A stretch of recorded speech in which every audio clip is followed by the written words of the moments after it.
Bonjour, good morning, Anishinaabe Doug. How are you guys doing this morning? Actually, it's this afternoon for you, so I should say that. Your assignment today has 4 problems. They are going to look similar to the ones I'm going to show you how to do right now, but they may have different numbers. So you can use this as a model for how to do your problems, but you might not be able to just copy it exactly. So your first one is going to give you two linear equations, and they want you to use elimination to solve for x and for y.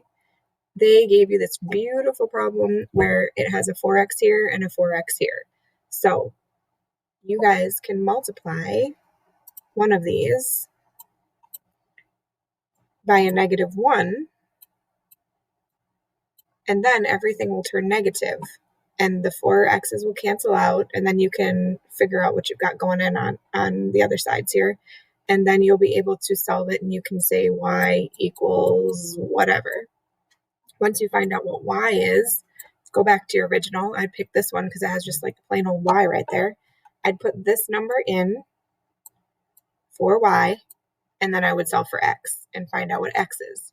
So then when it says the solution is type as an ordered pair, you're going to put it in like this in a form where you put the x first and then the y. Okay?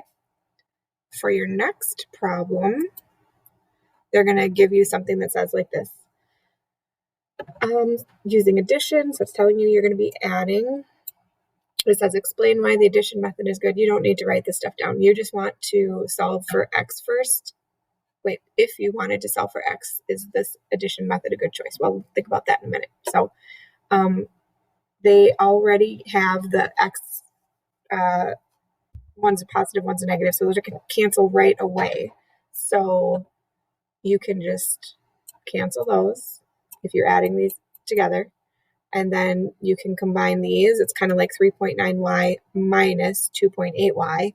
And then it's like 17.6 minus 13.2. And then you're going to solve for y. You're going to find out what y is. Once you know what y is, you're going to go back to one of these original problems. And instead of using y, you're going to put your actual number of y in here. So this number, whatever you found, put it right in here. You're going to multiply it by this number. And then you're going to solve for your x. And then when you find out what your x is, then you've got what you need to type an ordered pair. And you're going to put your answer in like x, comma, y. So if you wanted to solve for x first, is this addition method still a good choice? Yeah. Adding these together works perfectly because you can just eliminate these right off the bat. Okay? Next one. Determine the number of solutions for this system of equations by inspection only. Explain. So your choices are, we'll read through them. It says there is one solution. If the first equation is multiplied by blank, the x terms will be the same, but the y terms will not. So the x term will be eliminated, leaving a y term and a constant. So if you multiplied this by what number? Everything would cancel, right? So if this became a -48 and this became a -40 and this became a -112, are the y terms different? No, so A is not your answer. So let's keep reading. There are infinitely many solutions. If the first equation is multiplied by -8, the like variable terms and constants will be the same. So each term will be eliminated. This results in a statement 0 equals 0, which is true. Okay? And then let's just read this one down here to see what it says before we pick B.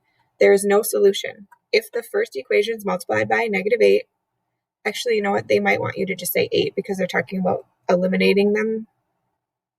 I don't know. I'd have to try it to see if they want you to say 8 or -8. The like variable terms will have the same coefficients, but the constants will not be the same. So the variable terms will be eliminated, but the constant term will not be 0. This results in a statement that is not true. So this is when those lines would be parallel. So actually, I was just assuming that -8 times 19 was 112, but let me just check and see. Oh, you know what? It's not. If you multiply 8 times 19, it actually is 152. Good thing I checked that. So what did we find here? This is not going to match this. So we can cross off B because it's not going to say 0 equals 0. So what actually did happen was that the x's and the y's, those canceled out, but the constant would not be the same. So the variable terms will be eliminated and the constant term will not be 0. It results in a statement that's not true. So it's going to end up saying like 0 equals 152. And we said that's not true. So these lines must be parallel, meaning they'll never ever cross. So there is no solution. That means there's no point in time in anywhere on a coordinate grid where those two lines will cross. Okay? Let's look at our last problem. Okay, so what they did here is they didn't give you your equations. They gave you words and you need to write your equations, okay? So let's see if we can translate this. 10 times a number r, so 10r, plus 1/5 of a number s, so plus, gotta love that they gave you fractions here, 1/5 s equals 10. And then translate the next one. It says 5 times the number r. So 5r plus 1/10 of a number s. 1/10 of a number s equals 9. Then it says, what are the two numbers? So you need to use either multiplication or addition to eliminate one of the variables and then solve for the other. When you look at these, you might automatically see, hey, if I multiply this 5 times a negative 2, oops, I shouldn't use an x like that because it looks like an x. So if I multiply this whole thing by a negative 2, which means you would multiply each term, this one, and this one, by negative 2, then you'd have a 10r and a negative 10r, and then you could cancel those out. You could solve for the s, and then you can find out what the r is after that.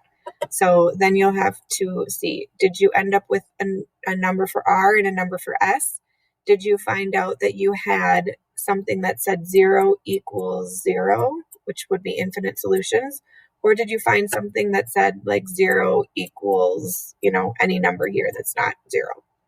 Then that would be your answer.